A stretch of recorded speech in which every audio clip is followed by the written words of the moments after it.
नमस्कार दोस्तों, कैसे हैं आप। आज के इस वीडियो में महाभारत के समय की एक बहुत ही अच्छी आश्चर्यजनक घटना का मैंने इसमें जिक्र किया है।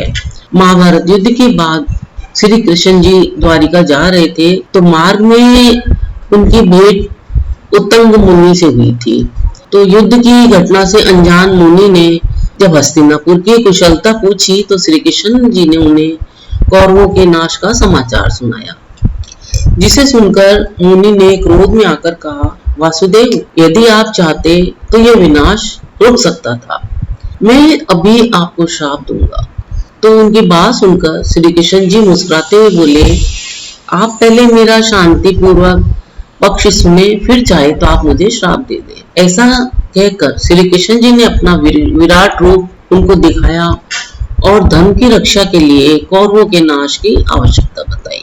श्री कृष्ण जी ने उनसे वर मांगने को भी कहा। तो फिर मुनि ने कहा, जब भी मुझे प्यास लगे मुझे वहीं जल मिल जाए, ऐसा वरदान मुझे चाहिए। तो यह वरदान देकर श्री कृष्ण जी अंतर्ध्यान हो गए, चले गए।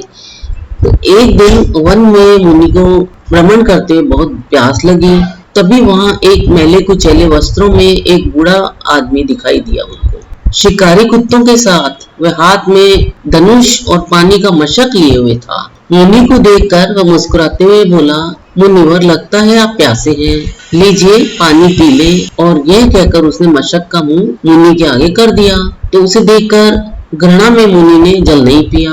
उन्हें श्री कृष्ण के दिए गए फिर वरदान के इस रूप पर क्रोध भी आया और तभी वह जो मशक लिए हुए चांडाल था वह हंसते हुए अंतर्ध्यान हो गया। तो मुनि को एहसास हुआ कि उनकी परीक्षा ली गई है। जब वहां श्री कृष्ण जी प्रकट हुए तो फिर उत्तंग मुनि ने कहा, प्रभु, आपने तो मेरी परीक्षा ली है, मैं ब्राह्मण होकर चांडाल की मशक का जल कैसे पीता। तो श्री कृष्ण जी ने मुस्कुरा कर कहा, आपने जल की इच्छा की तो मैंने इंद्र को अमृत पिलाने को कहा था।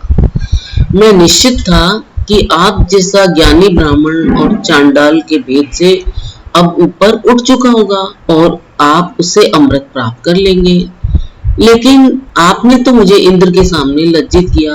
यह कहकर श्री कृष्ण भगवान